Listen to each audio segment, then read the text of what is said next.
Today on the Riff, Jeremy and Justin talk about programs versus steps.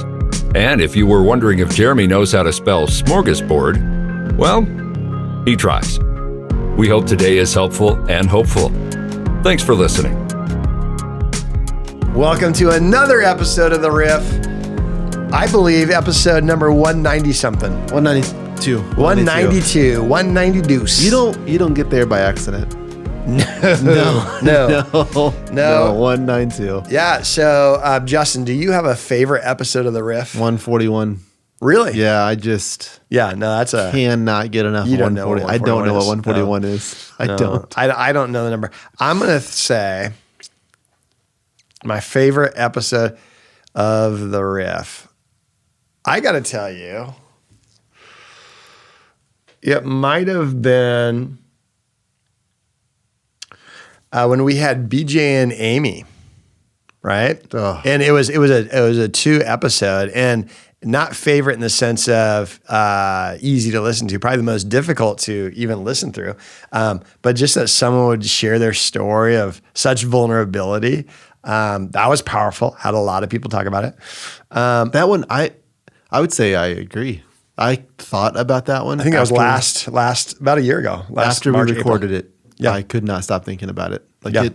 it messed with me. Yeah. Like in a good way. Like Yeah. it was, very powerful. Now, my mother-in-law, I had a lot of fun with my mother-in-law. But my problem with it is Careful. No, I don't just- think she's a listener. I don't think she's a listener. What? But a lot of people that talk to her listen. I don't think she understands how difficult it is to build this platform, because she waltzes in one episode, gets lots of listens, because she is a very fun personality to observe, and lots of feedback, positive feedback. And I think she wants to become a professional podcaster now. And I've worked so hard at this craft of podcasting. I know. And I don't get half of the feedback that she gets. And so She had that's not a joke. She had a ton of listens. ton of listens. That's a ton And of I downloads. would say one of the more enjoyable ones is the Glenn Girls just recently. That was an enjoyable one. They are sweet. Very sweet. Oh, my mercy. Yeah, I guess if I'm looking at it, when we have guests, those tend to be some of my favorites. So you're just saying, like, when it's just you and I, it's kind of like a downer. And maybe it's just because we're so humble that we don't want to say us, right? But in the back of my mind, it's everyone that we do. I mean, They're tied. they're so tied. It's tied. Yeah. So I have a good feeling about 192 though. Yeah, is that 192? It might be 194.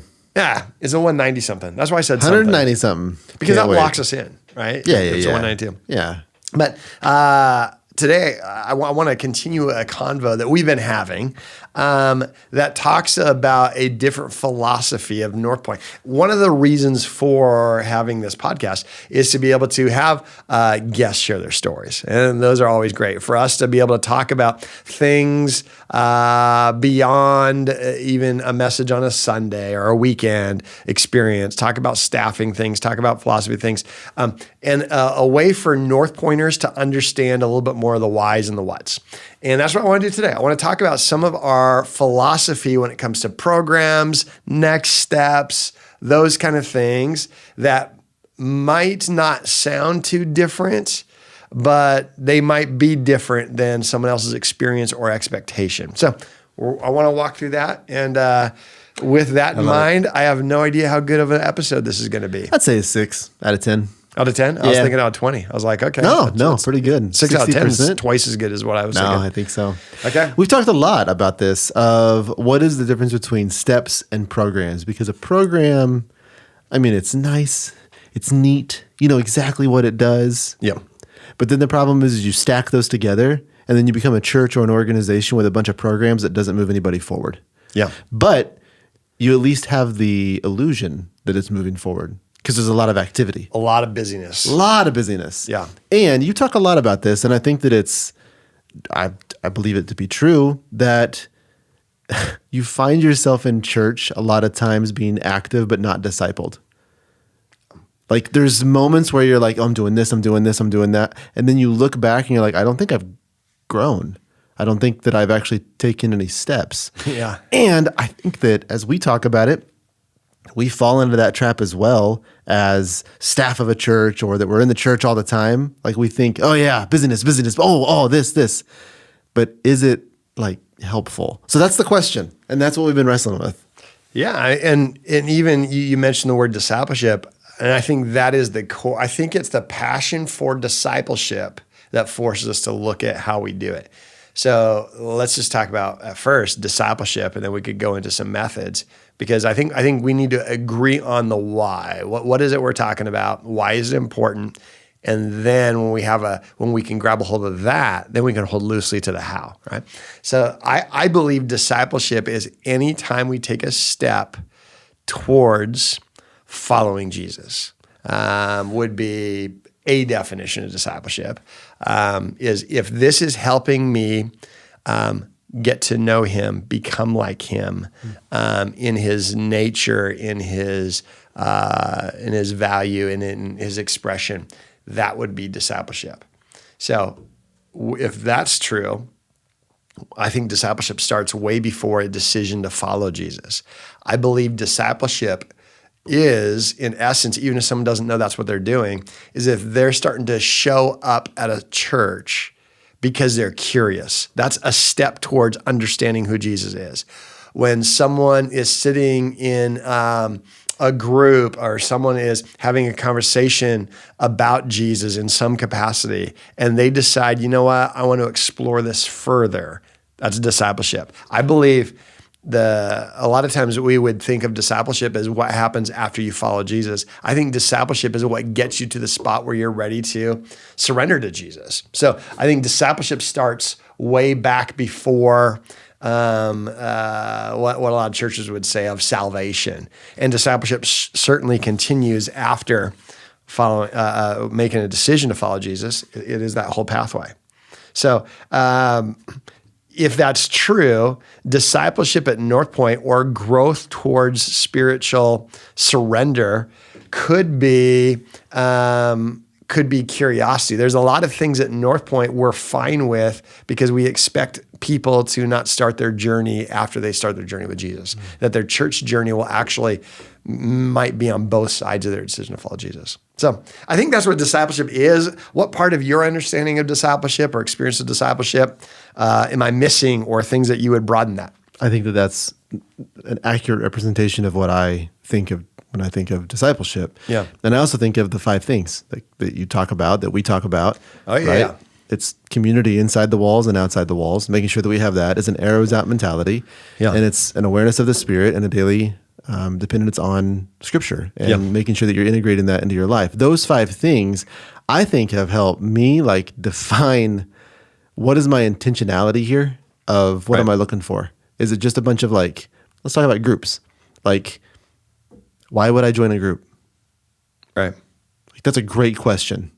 For real. And there have been seasons in my life where groups have been monumental and life-giving, and I'm like, wow, this is a need for me.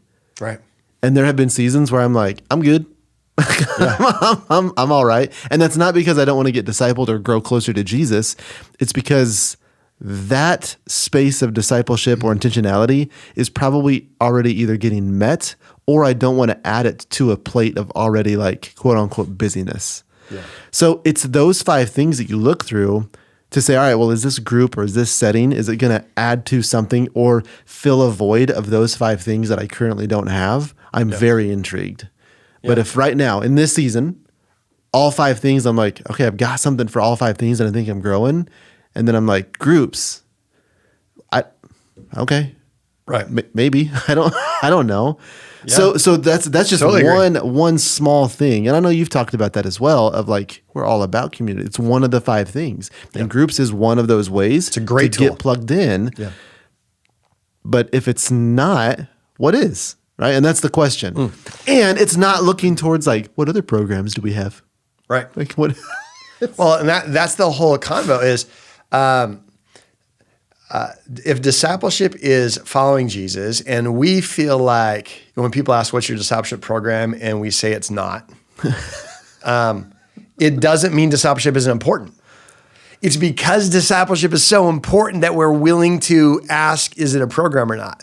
What is super important? I really, really believe those 5 things are the important things. If there's one of those areas, and again, it's repetition is the mother of memory, it's the father of boredom. But you've always said that. You've always said that. You've always You're said bored that. with it, aren't you? I'm so bored with it. Okay.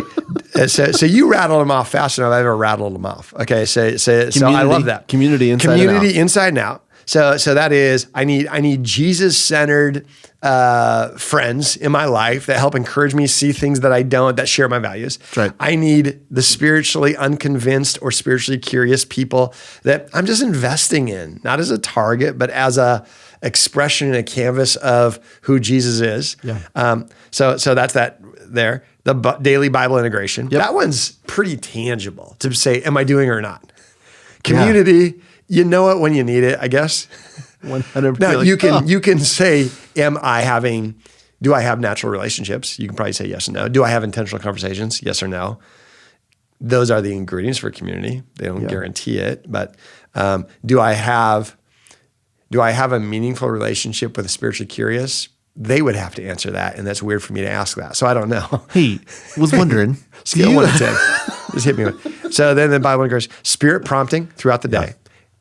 We always talk about that's mushy, but I refuse to drop that one because I think that's we're led by the Spirit is such a big, prominent, I was going to say an expression in the New Testament, but that's just not true. That's the Old Testament. They're led by the Spirit of God, fire, cloud, tabernacle. They're led by the Spirit. It's not a New Testament thing. It's a thing. It's a human thing. Yeah. We need to be people who are reminding ourselves that we're not leading our charge, that there is an arc in front of us. There is a flame in front of us. There's a cloud in front of us. There's a spirit within us that leads us. Well, and I think the most important word for me in that whole thing is awareness. Yes. Like, that's the key for me right now of just being aware. Yeah. Because I'm being led by something. Yeah. We all are. Yes. So it's the awareness of what's happening here. It's taking the time, and it for me, it does not look like from 6:15 to 6:27, I sit down and I light my candle and I am aware of the Spirit. Right. Now, Jamie is very on the clock. This is light that candle, Jamie. Light the candle. She has 2. I'm just, but I don't. That's not my vibe. But the awareness piece, like throughout the day, that's when it's where I'm taking just the breath. I'm taking the moment and being like, whoa. Yeah. Okay. Well, just awareness. Okay. I've not talked about it this way, but one of the things I think is a tool for awareness, to just kind of practice awareness, is the discipline of fasting. Because when I fast, and I've joked about it a lot that I'm not a faster pastor, the truth is I do have some disciplines that I will do annually, and fasting is one of them. And what I think about why that's such a good tool, when I don't feel like I get more spiritual when I fast. I actually feel like I get grumpier when I fast. But what I do, when that happens, I'm aware at what tends to drive me. So if I'm fasting food, I'm aware that, man, how much time do I think through the day about my food, my desires?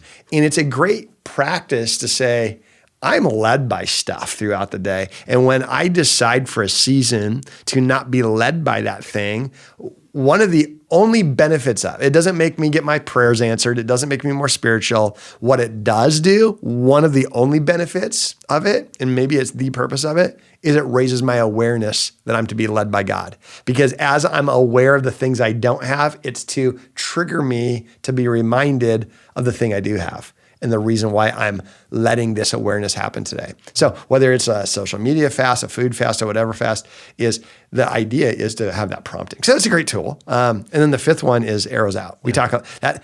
I think a lot of North Pointers I talked to, we did this exercise with the board recently. That I think was the number one easiest thing to picture for our church, arrows out. Because we've talked about that longer than we talked about the 5 things. Yeah, and we also have vocabulary around it that's sticky, that people understand, that when you hear the we've term, got an icon that makes sense. Yeah. Because the arrow goes out. Yeah. And you're like, oh, arrow out. Arrow's out. Oh, yeah. So, hey, listeners, help us get a sticky thought for the an awareness of the Spirit's leadership in our life along those lines. But that's what I would say discipleship. If there's an area that I'm not doing on that, my next step, my discipleship, is to lean into one of those areas. Right. I think we should be able to operate in all 5 of those areas. And the tricky thing to this too is that even with those 5 things, somebody can be like, "Oh, so that's your program." Those 5 things. It's like, no, it's like asking like Jamie and I, like, what's your parenting program?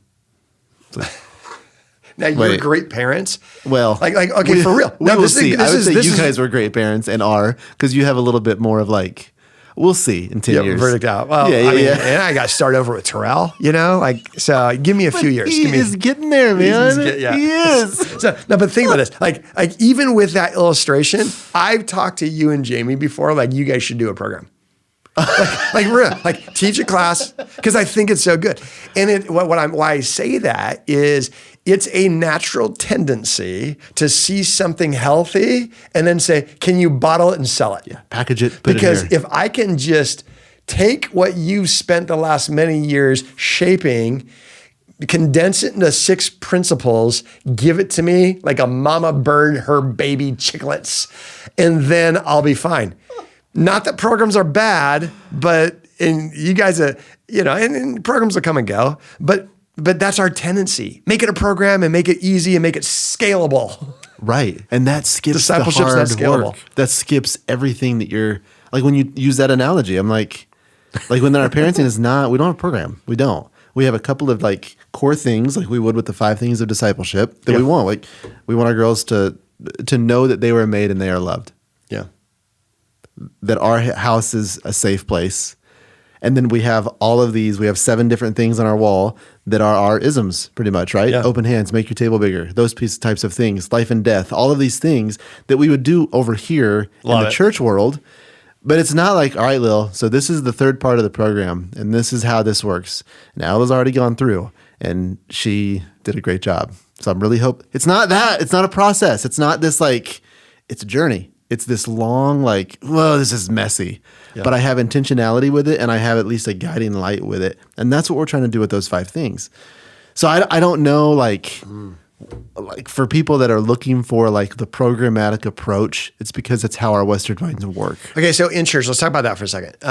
In the church world, and we're not evaluating the effectiveness of programs. What I want to do is let's throw out on the table a smorgasbord of church programs. Again, not mocking it. When's the last time you use Smorgasbord? It's been a while. Been a while. Honestly, as I say it out loud, I'm a visual thinker. I don't think I've ever had to spell out smorgasbord. I don't even know. I'm going SMORGASBOARD. Unless it's the same smorgasbord every week, then it would be a BORED because I'm like, come on, give me something new. I don't think I've ever had. I might have. A smorgasbord? I've used the word, but I don't think I know what a smorgasbord is. I mean, it's a if you're trying to make me feel bad about using a smorgasbord, you got a smorgasbord it's not working. No. As a matter of fact, I feel I'm peacocking over here. Like, that's a phrase that means I'm being arrogant. I've had to explain it to Leanne. She's like, I don't think that's an appropriate phrase. I'm like, no. That's not an inappropriate phrase. I can assure you. So anyway, we'll just drop this. I'm sorry. Smorgasbord of things here. So what are the different menu items on the cafeteria church programs? You've got, so we'll take turns. We'll rattle them off. See, it'll be a fun game. Jimmy Fallon's going to get a hold of this and want to play this game. I will say a program. You say a program. The last one, the first one who doesn't have a program in the hopper loses. Okay. Are we like North Point? No programs? Yeah. Let's go North Point program. Yeah. That'll make it easier. North Point programs. Okay. Any church program. That'll be fun. Awanas. Any church program? Yeah, Awanas. You're going to have a one-up on me on this. This is not fair. That's why I went there. That's Awanas. You're so okay, North Point. So I got to skip Awanas. Let's go. Are you starting alphabetically? Is that how much like you have like a catalog right now? Yeah, and I'm going to land with Smorgasbord. It's going to bookend this whole episode, and 192 is going to be people's favorite. So I would say let's go kids camp. All right. Whoa! That's your fine. Kids camp. You hit Kids the camp mic, is a it's program. fine. Kids camp is a program. Hit me one. Students camp is a program. Okay. See what I did there? See what I did I there? will say Tuesday, 6:30, Springfield prayer meeting. For guys, I'd don't say- you dare come if you're a gal. I'd say weekend services. How dare you? I know. You're right. I would say Saturday night, and I say specifically because Saturday night's come and gone. So even more than asterisk, I'm going to go Saturday night. Okay. Just let me. Groups. Talked about groups. You're right. I'm going to say give back events. Wow. It's a All right. program. Okay. I would Second say- Saturdays I would would be say an example. all give back events. Or is that like, are you Yeah, kind of let's like, throw it. I just because just there's a shorten lot this there. episode. Yeah. All right. All right. I'm gonna say Tuesday night young adult gatherings. That's a great one. I'm going to go with Christmas Eve services. I'm gonna go to Wednesday night student gatherings. I see what you're doing. Okay. I'm going to go with obviously the Christmas season setup decoration party. Oh, you don't got one. You're stalling. I You're am stalling right now. Yeah, Because I don't I've got know. one in the hopper. What is it? Saturday morning men's breakfast. Oh, women's breakfast. Which day? Any of them? Okay, that's true. Yeah. Okay, so we can have programs. Give me a program now that we no longer do that was a program at North Point that was effective. Dream Center does a lot of this too. That they will lose programs. So Neighbor to Neighbor was a Dream Center side of things. Okay. No longer doing that. Yeah. On the North Point side of things. We forgot Masterclass, by the way. That's a program. Anyway, keep Masterclass going, is a keep going, keep program. going. On the North Point side of things, Party in a Path. You know Party in a what? Path? I feel like I get mocked by Party in a Path. You don't need to. You don't need to. I think I do. Yeah, you do. I don't I'm need just saying you to, don't but I need think to. I do You get mocked. Yes, yes. But here's the deal. That's the only time we've ever had a chocolate fountain filled with ketchup Mustard? and mustard. It was awesome. Such a terrible idea. Corn dog We had Sunday. corn dogs, and then we had Chick-fil-A. And Yeah. then we had a On a ketchup Sunday, on which a means Sunday. it was not fresh. Right, we bought it frozen and then warmed it up. And then we had a ketchup fountain Yeah. and a mustard fountain. Ketchup fountain doesn't work very well. Doesn't work. You have to add oil Clogs to it. it up Does and clog it. So sorry, you got to Nancy. add quite a bit. Yeah. Yeah. But yeah. So Okay. Party in the Path. That was one that we Okay. killed. Second Saturdays. Second Saturdays we also got rid of. So here's the whole idea. Okay. Is programs give us a very tangible tool to live out a discipleship principle. And they're great. As a family, Christmas, we want it to be a memorable shape moments for our family. There were seasons where we would sleep around and under the Christmas tree when the girls were really little. It was cool. We don't do that anymore. Okay. We got older backs. They're not as excited about it. Then for a long season, it was, we're going to go to Waffle House. And right now we're at Waffle House, but I had an idea that last year, might've been the last year at Waffle House because it was like year 13, I think, going to Waffle House on Christmas Eve. And everyone wanted to go to IHOP instead. And then they were closed. God did me a solid. And so we extended our streak one more year. And okay, so usually what we did as a family, we would say, okay, hey, how do we want to be a blessing in this Waffle House on Christmas Eve? Not every time we go to Waffle House. Just, a lot of times it's arrows in, but this is an arrows out moment. And it's that family deal. And it's like, okay, let's do a unique deal for this waiter or waitress or this family or whoever's in here right now. And it's funny, the last time we talked about it and they're like, okay, let's pick up that person and that table's tab and that table's tab. And so I'm like, okay, I walk over and they're like, no, thank you. That's weird. Both people are like, no, thank you. I'm good. We're good. And I'm like, oh, okay. No, totally cool. Walking back. Anybody else? Right? They're fine. They're fine. They're fine, everyone. They're fine. And the thing is, there's been times where that was super special. But if we're like, no, this is what's special. We have to do it this way. We have to realize, here's the deal. We want to be generous. We got to figure out what's the best way right now to be generous. Is it here? Is it now? Is it doing what we did last year? Because last year was awesome. But sometimes the biggest challenge and opposition to today's fresh method is yesterday's successful method. And you have to be willing to say, it wasn't awesome because of how I did it. It was awesome because when I did it, I was able to live out the principle that I tried to live out, right? And so that's why as a church, we're about steps, not programs. Hold programs loosely. You said weekend services. Yeah. There's been seasons in church history where that was not legal, doable. That's not even, there's been seasons in North Point's history where we weren't able to do church gatherings, weekend gatherings. Just a couple years ago. Yeah. Yeah. And the church was alive and active. Yeah. I think that you talked about principles, and I think that's our guiding light. Yes. And so many times we have principles that create these programs that then create. Or we can say the mission, and we create methods to package the mission.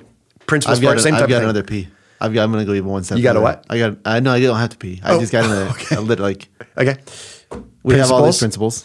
Programs. Create these programs, which then creates our preferences. See where I'm going there? And do we have pathways from the principles, the programs to the preferences? Then we fall in love with our preferences about the program and forget about the principle. Okay? Yeah. Fall in love with our preference about the program and we forget about the principle. And then we find ourselves in church and we have all of these conversations about the program or this or why don't we have that or why don't we have this? It's like, what are you talking about? Yeah. That's not the principle. That's not the guiding light. Yeah. That's either a program, a decoration, a color. What kind of conversation are we having right now? Like it's principles, really good. principles. Yeah. You can use it. You can use it if you want. Well, you don't have to say anything about me. We're going to see the feedback from people. And sure, based for on that, I'll see. Okay, so let's play another game. I just love games. I feel like Jimmy Fallon today. All right, that's great. I'm going to throw out something. You tell me principle or program. Oh, wait, principle or program? Yeah. Okay. Is this a principle or a program? Oh, what a fun game. Okay. It would be one, serving people. Principle. Okay. Serving people on Saturday morning from 9 to noon. Program. Serving people on Wednesday night. Program. Giving food out to people on Tuesday nights. Program. Meeting the needs of the community. Program. I wanted to go principle on that. Why is it a program? It's still serving. Okay. Serving is it. And meeting the needs is a very niche thing of how you serve. Okay.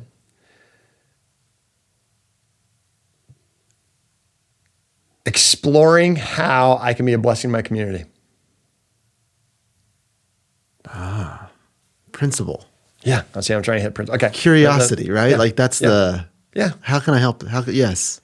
And so, and I don't know, because my thought is, okay, I think the principles we need to serve our community. Yeah. So how we do it, program. We're not saying we don't want to be about programs here. We want to be about programs as much as anybody. We just want to have principle-driven programs, not program-driven principles. And create a culture that has completely open hands on the program. Okay. Because Masterclass. 100% a program. But it's a good thing. Great thing. Because I loved the last masterclass season that we had. Yeah. Like loved it. Okay. Small groups. Program. Yeah. Absolutely. Yeah. And if you love small groups, we're not attacking it because it's a program. The reason why you love small groups is because that group is living out the principle. And you're able to experience the principle because that program is timely. Right. But someone else might need another program or method or tool or resource to be able to experience the community they have. Right. And that's one of the conversations we're having right now, just how do we resource? And how do we also help the person not come up to a smorgasbord of resources? Because we can get into a resource-heavy situation just like we got into a program resource or program-heavy element. And they're looking at all these resources like, what? Right. No. I just need this. Help me with this. This is where I want to grow. Daily integration of Scripture. it's the most, well, that's a principle. Right. But, and also that's the most resource heavy thing I think we, Oh, in this day and age. It's all over. Bible recap. all over. Bema. Bible, anything. Bible reading plans. Program. Programs are good. The Yeah. principle's important. Yeah. We tend to project or personalize the programs we like, right? And we guard those. I like where you're going. Yeah, a lot of peas a right lot now. of peas. And so what happens is we tend to say, okay, this was effective for me, and if I'm not careful, I begin, I forget why it's effective, and that's great that it's effective for you. So why we say this is as we continue going down this journey at North Point, we want to be gripping the principles and the mission tightly, right? The methods will always change. And we're not committed to guarding yesterday's programs or methods as long as we're living out the principle effectively and giving people an opportunity to do that. So I think that's important as we think through that. And if we come with any church background, we probably have some programs that were meaningful. And what we just want everyone to understand is it was meaningful because it helped you live out a preference or a principle. How do we take that principle, if it's one of those five, because sometimes maybe a principle is end times teaching, right? That's great for somebody, but that's a preference. But a principle, how do we take a principle that was effective for you then and make it effective for as many people as possible, even if it's not my favorite program, right? So I think that's important. It's helpful. As we go through this journey. So we want these 5 principles to find their way into our life. In order to do that, we're going to always create new principle or new programs to be able to live these out. And hopefully we're not going to be rolling out the same old stuff all the time, but that we won't try and be so addicted to new that we change the principles. That's not what we're trying to do. It's good. Yeah, I think it's good. 192, man. She'll sneak up on you. She really will. Yeah. What a smorgasbord. Oh, what a yeah. smorgasbord. Yes. I'm going to look that up after this, find out what that is. So I believe, you let me know if you see it differently. I believe it means a wide array of options. Like a charcuterie board? Depends on what's on you. I think a charcuterie board could be an example of a smorgasbord. I believe Golden Corral would be a smorgasbord. I believe a Cheesecake Factory menu would be a smorgasbord. I believe a Walmart would provide you a smorgasbord of options. It's not like a niche. It's more of a wide array of options. All right. Smorgasbord. Smorgasbord. And if it's wrong, I have publicly doubled down on this. I will say this. Let me say this. I got a text from a friend, trusted friend. Okay. Lived in the Midwest a long time. Okay. And he said, I recently in a message talked about couponing. And he said, why are you calling it couponing? It's couponing. Mm-hmm. What do you say? Coupon. Coupon? Yeah. Yeah. And I was shocked. I'm like, it's not a coupon, it's a coupon. No, it's coupon. And I've never said anything to you. Really? Yeah. Because, so we had this conversation last night. And so I went to the old dictionary. Watch this. Okay, I'm just going to, just for fun. This is extra credit, Riff listeners. Okay.